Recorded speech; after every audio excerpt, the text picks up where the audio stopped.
are as lucky as myself who eventually get to do what it is that they love to do, or even discover it, because you find out that many times what they really love to do is subdued by the pressures that they encounter along the way. So when did you notice you had a flair for writing? You see, before you started your course in physics or after? It was way before. Back in high school, I remember I used to scribble stuff, but you just never take it seriously.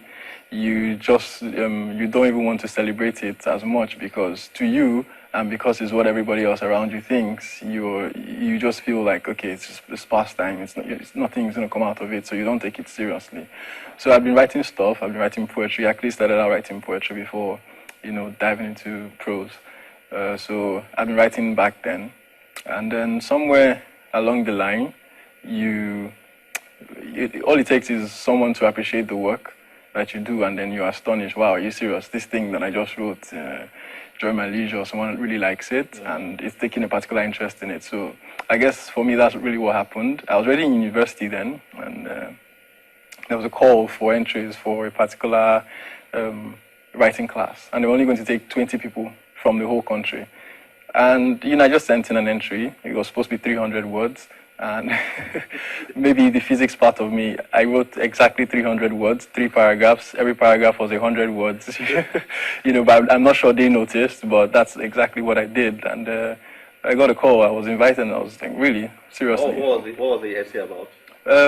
You were asked to write about, the topic was, why is writing still relevant?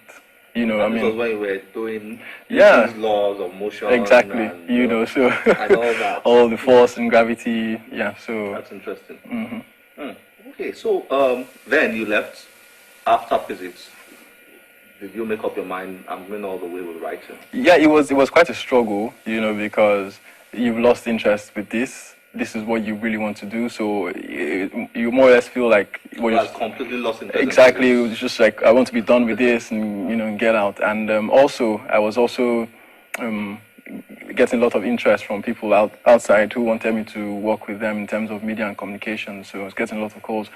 I'm still in school, I kept telling them, and just give me a few more months, if you just a year, and I'll be done, and all of that. Someone wanted me to write scripts for him. And all of that. So your story is very interesting. Really very interesting, and it's the story of many young people in Nigeria. Yeah. Many young people. We don't seem to have a counseling system. The parents, not too many parents counsel their children well. The counseling departments are not functioning in the schools. Teachers, and it's a total chaos, and people get lost in this idea that this course is more profitable than the other one, and so on. Or when you are smart, you should be in science, and all these things. They just get a lot of people lost generally.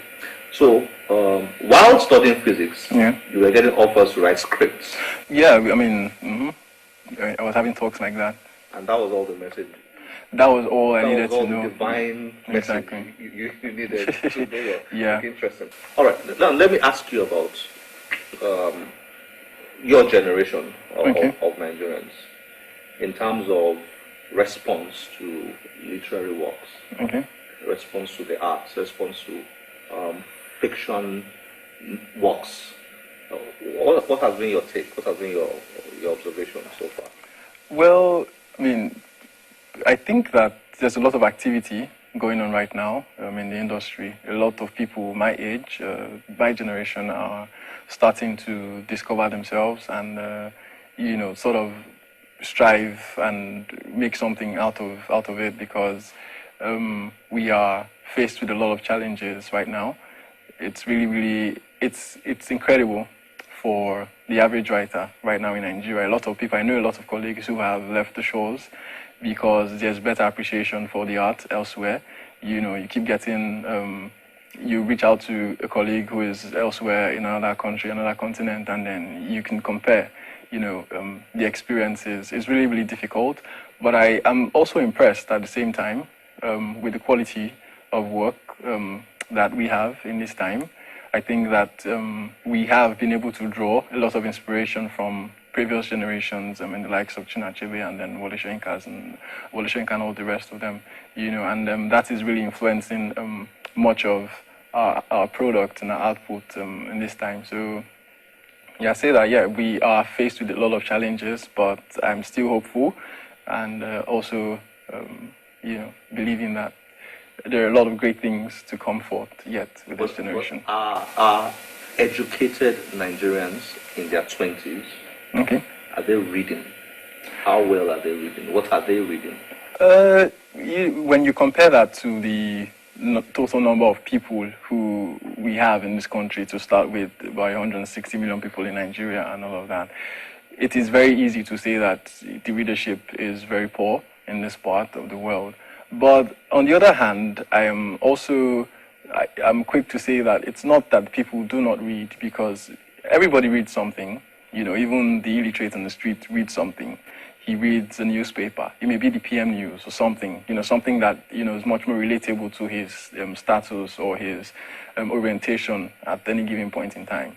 So the challenge now for us in literature and all of that is to determine what class or what your audience is, and tailor or not necessarily tailor your writing to that specific audience, but it's a matter of being able to reach them where they are, your particular audience, I mean, so in that light, it's hard for me to say that people do not read, because they go on their Facebook and then they read status updates.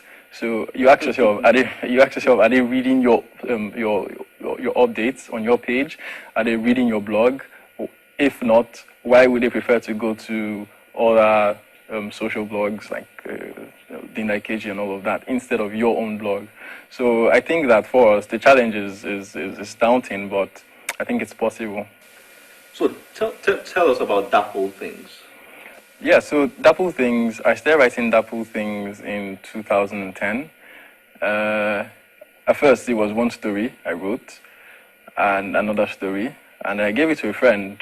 She read the first part and, read the second part. There were two different stories, but she was like, oh, is this part two of the first one you gave me to read? And I'm like, no, it's not part two, it's another story. And then she said, well, it almost reads like part two. And I, went back and I thought to myself, and I'm like, okay, yeah, I guess this would work. So I merged the two stories together, and, from then on, all the stories in the book came to life. If you read the book, you see that the way it's structured, it's like they're independent characters with every chapter. So it seems like every chapter you turn is talking about a different character, but somewhere along the line you see how they all converge at a particular point. So for me, much of the story was influenced by actual experiences of people. It's the typical story, of everyday Nigerians. So you talk about your neighbor who beat his wife, your friend who was raped when she was 16. You talk about your mom's friend who lost her husband and was kicked out of the house by her in-laws because she had no male child, for her husband before he died. So these are typical stories that we know about, but for some reason, people are not talking about them enough. So for me, the challenge was get these stories together, tell these stories that people are afraid to talk about or ashamed to talk about, so that's where that put. I found the stories very creative. Okay. And I was going to ask you that. You've already answered. I was going to ask you, were they inspired by true life events, or did you just sit down and create them? There was a lady who was in love with her half brother. Okay, Sandra. Sandra, yeah. in love with her half brother. Mm-hmm. The man who got into trouble started getting drunk because of his wife. Yeah. Mm-hmm. And the father who he also raped his son, his daughter. Mm-hmm. And the trauma she went through and all. So I was going to ask you before you answered. I mean, were they inspired by true life events, or did you create all of them? Well, it's hard to tell. It's a mix of everything. I mean, it's the writer's responsibility to tell stories. I call myself a storyteller before referring to myself as a writer. So I tell stories, and the idea is to tell stories that are relatable and real.